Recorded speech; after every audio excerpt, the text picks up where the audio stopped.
Hello everyone, welcome back to Moonshine Tarot. तो आप सभी लोगों ने मुझे कमेंट में सजेशन दी थी कि मैं थर्ड पार्टी के रिगार्डिंग वीडियो बनाऊं। तो आज का मेरा वीडियो उन लोगों के लिए है, अगर आपका पार्टनर थर्ड पार्टी में ट्रैप्ड है, अगर उसने आपको छोड़ के थर्ड पार्टी को चुना है, तो क्या आपका पार्टनर थर्ड पार्टी में खुश है। तो पहला जो कार्ड है वो कह रहे हैं कि टू ऑफ पेंटिकल्स का कार्ड है। तो काफी सारे जनों के पार्टनर्स है आप में और थर्ड पार्टी के बीच में जगल कर रहे हैं, कोई दो सिचुएशंस के बीच में जगल कर रहे हैं। तो कभी वो आपके पास आ जाते हैं, कभी वो दूसरी तरफ चले जाते हैं। किंग ऑफ वॉन्ड्स, कुछ कुछ के पार्टनर्स तो खुश भी है उन थर्ड पार्टी सिचुएशन में, वो जब चाहे बोल्डली चाहे वो उस सिचुएशन से निकल जाते हैं। एंड हर्मिट है, कुछ कुछ के पार्टनर्स है, अभी सिंस से कलेक्टिव रीडिंग है, सबकी सिचुएशंस डिफरेंट होगी। कुछ लोगों के पार्टनर्स अकेला फील करते हैं वो थर्ड पार्टी में।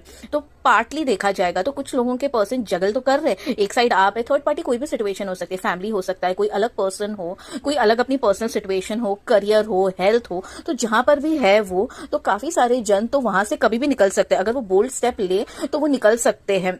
बट काफी सारे जनों के पार्टनर्स है कि वो उस थर्ड पार्टी सिचुएशन में अपने आप को बहुत अकेला फील करते हैं, उनके बस में ही नहीं है कि अब वो कैसे तरीके से निकले, उनको समझ ही नहीं है। क्योंकि जब तक एक पर्सन जगल करता रहेगा, अगर वो बोल्ड डिसीजन लेते हैं तो वो उस सिचुएशन से निकल जाएंगे। एंड काफी सारे जनों को कहा जा रहा है कि वो थर्ड पार्टी सिचुएशन में भले वो जगल कर रहे हैं, वो अपनी रिस्पॉन्सिबिलिटीज के साथ खुश भी है, उनके पास वो पावर है कि वो निकल सकते हैं, बट वो खुद ही नहीं निकल रहे एंड आपको अकेला फील हो रहा है। फिर जो मैंने सेकंड पार्ट में कार्ड्स निकाले थे वो था कब तक आपका पार्टनर थर्ड पार्टी सिचुएशन से निकलेगा। तो पहला कार्ड है टावर का कार्ड है। टावर मतलब डिवाइन इंटरवेंशन होता है। तो भगवान जी कोई एक टाइप का डिवाइन इंटरवेंशन, सडन टाइप का उसकी लाइफ की सिचुएशन में शॉक काइंड ऑफ सिचुएशन होगी, चीजें सडनली बदल जाएगी।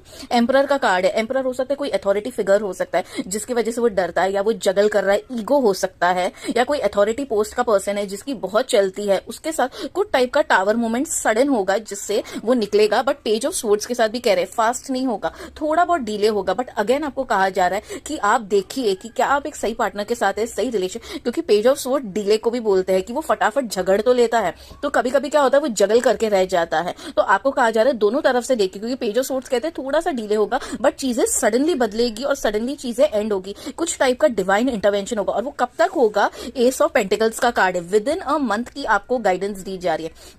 एस ऑफ पेंटिकल मतलब नंबर 1 होता है। पेंटिकल्स है तो स्लो मूविंग एनर्जी है। ये 1 मंथ तक आप देख लीजिए कि आपका पार्टनर वो सिचुएशन से निकल रहा है कि नहीं। अगर वो बहुत टाइम से चीजें पोस्टपोन कर रहा है तो आपको थोड़ा बहुत केयरफुल होने की जरूरत है, क्योंकि पेज ऑफ स्वॉर्ड्स ऐसा भी है कि थोड़ा इमेच्योर टाइप एनर्जी, कभी वो फटाफट से आपके पास आ जाता है, कभी फटाफट से कुछ माइनर इनकन्वीनियंस हो गई तो वो चला भी जाता है, ऑन ऑफ भी कहा जा रहा है। तो आप देखिए कि आपकी लाइफ में कैसी टाइप की सिचुएशन है, क्या आपको क्लैरिटी बराबर मिल रही है। क्योंकि जिन जिन लोगों के साथ चीजें ठीक होगी, एस ऑफ पेंटिकल्स बहुत ही अच्छा कार्ड है, विद इन 1 मंथ उनकी रिलेशनशिप बहुत अच्छी हो जाएंगे, आपको कमिटमेंट मिल सकती है, आपको कोई टाइप की रीएश्योरेंस मिल सकती है। ठीक है, अगर आपको कोई और चीज के बारे में जानकारी चाहिए सिमिलर तरीके से